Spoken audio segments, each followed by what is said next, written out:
사람들과 대화를 하다 보면 난처한 상황이 생길 때가 있습니다. 선의로 건넨 말이 오해가 되어 역효과가 나거나 혹은 이렇게 했더니 우습게 보더라, 이용만 당하더라, 이렇게 했더니 손해만 보더라 몇 가지가 확 떠오르지 않으십니까? 이런 상황에서 호구되지 않고 무시당하지 않을 방법은 없을까요? 이런 상황이 오지 않게 막는 방법은 없을까요? 그런데 이런 방법을 썼다가 적만 늘리진 않을까요? 적을 만들지 않고 처세도 훌륭히 할 수 있는 방법이 있습니다. 품격을 높이고 품격이 떨어지는 상황을 막아줍니다. 오늘은 적을 만들지 않고 무시당하지 않는 처세술, 당신의 격을 높이는 대처법에 관해 말씀드릴까 합니다. 첫 번째, 착하면 손해다.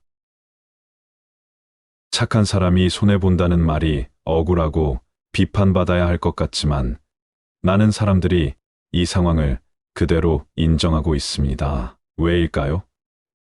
나쁜 의도가 없는 사람들로 인한 손해도 적지 않게 많기 때문입니다. 다른 사람과 같이 있는 상황에서 나도 필요한 거, 이왕이면 피하고 싶은 것이 있을 때가 있지 않으십니까?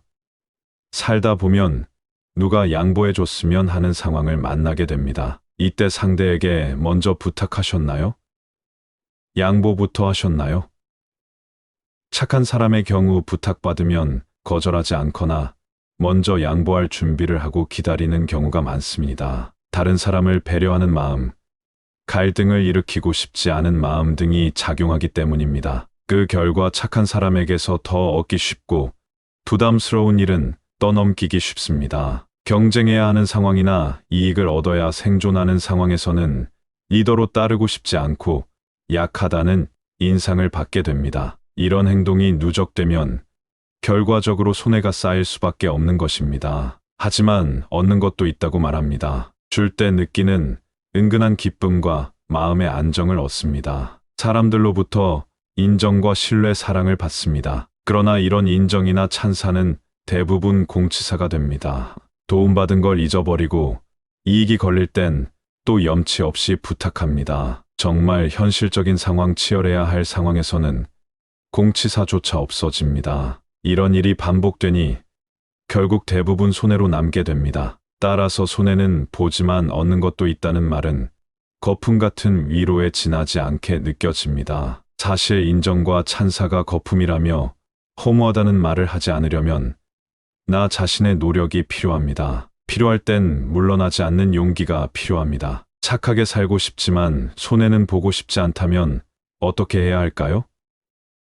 착하면 손해라는 말은 손해보지 않으려면 나쁘게 못되게 굴라는 의미가 아닙니다. 때론 냉정하게 굴 줄도 알아야 한다는 의미입니다. 즉 상황과 위치를 판단하고 쓸데없는 인간을 위해 희생할 시간을 나와 소중한 사람한테 쓴다는 기준을 세우는 것입니다. 처음에는 이것이 착한 사람에게 불편합니다. 상대와 갈등이 생기면 더 크게 느껴지고 자기 내부에서 일으키는 불안에 힘들어합니다. 그러나 사실 대부분 과대하게 생각한 것이고 일어나지 않을 일까지 전전긍긍한 것입니다. 몇 번 냉정하게 판단하는 경험을 하면 이런 걱정은 대부분 내가 만든 것이라는 것을 실감합니다. 덕분에 세 가지를 얻습니다. 손해를 줄이고 손해도 이익이 되는 방향으로 바꾸고 능력 있는 사람으로 자리매김하게 됩니다. 이것이 착하게 살면서 손해보지 않는 방법, 품격 있는 대처법입니다. 냉정하게 판단할 줄 알면 오히려 적이 줄어듭니다. 늘 예스맨이었던 사람이 한번 반대하면 적이 되기 쉽지만 상황을 냉정하게 판단하고 결정된 일을 행동으로 옮기는 사람은 처음에 반발도 있지만 계속 일관되게 행동하면 그 사람의 기준으로 받아들여 적이 생길 여지가 줄어듭니다. 침착하게 결정하는 사람으로 자리 잡게 됩니다. 착한 사람이 일에서 성공하고 인간관계도 잘하는 경우를 살펴보면 상황을 냉철하게 해석하고 손해도 결국 도움되는 결과로 연결하는 적극적인 노력이 있었습니다. 손해를 봤지만 사람을 알아보는 투자로 여기거나 손해를 교훈 삼아 자신에게 도움되게 만들었습니다. 착해도 호구가 되지 않고 능력을 인정받는 사람이 될 수 있습니다. 두 번째, 정이 많으면 이용만 당한다.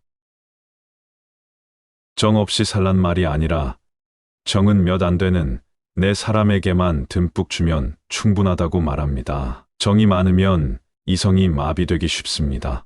보통 정이 많은 사람은 마음이 약합니다. 바르게 판단하기 어려울 때가 많습니다. 일방적이라 한번 쏠리면 되돌리는데 에너지가 상당히 듭니다. 나쁜 사람은 이를 알고 정 많은 사람에게 다가옵니다. 정을 자극하면 쉽게 넘어오고 한번 넘어오면 오래 이용할 수 있기 때문입니다. 정이 많은 사람을 순진한 부위로 보아 쉽게 대하는 경향이 많습니다. 이때 인연이 닿는다고 아무에게나 정을 붙여선 안 된다는 법정 스님의 말씀이 떠오릅니다. 대부분의 피해는 진실 없는 사람에게 진실을 쏟아부은 대가로 받는 벌이라는 말씀이 마음을 찌릅니다. 사람을 정 없이 싸늘하게 대하라는 것이 아니라 따뜻하게 대하지만 정은 함부로 줄 필요 없다는 말입니다. 정으로 인해 감정은 덫에 빠지기 쉽습니다. 정으로 인해 사람에게 휘둘리고 판단이 흐려질 수 있다는 사실을 떠올려야 합니다. 정이 이성을 가리지 않도록 해야 합니다.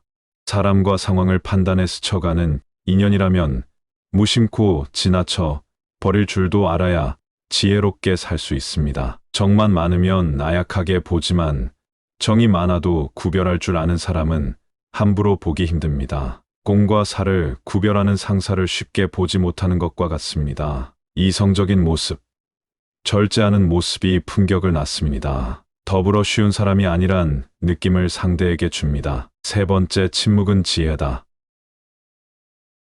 말을 많이 해서 상황이 좋아지는 건 매우 드물고 특히 감정이 격해진 상황에선 말을 하면 할수록 악화된다는 점을 몰라서는 곤란합니다. 분위기를 어색하지 않게 하려고 말을 할 때가 있습니다. 대화 도중 즉각적으로 말이 튀어나오려고 할 때도 있습니다. 말하고 후회할 때가 대부분 이때입니다. 본심이 제대로 다듬어지지 않은 채 입 밖으로 나와버린 생각 없이 한 말 감정으로 인해 반사적으로 튀어나온 말로 상황을 망치고 인간관계가 힘들어집니다. 침묵은 바로 이런 행동을 자제시켜줍니다. 말로 인한 실수를 막습니다. 할 말을 다듬어준 덕분에 말의 품격이 높아집니다. 침묵의 또 다른 힘은 상대를 당황하게 만든다는 점입니다. 물에 대한 응징불쾌를 표현하는 편리한 수단입니다. 헛소리하는 것보다 침묵하는 편이 낫습니다. 입을 다물면 중간은 간단한 말처럼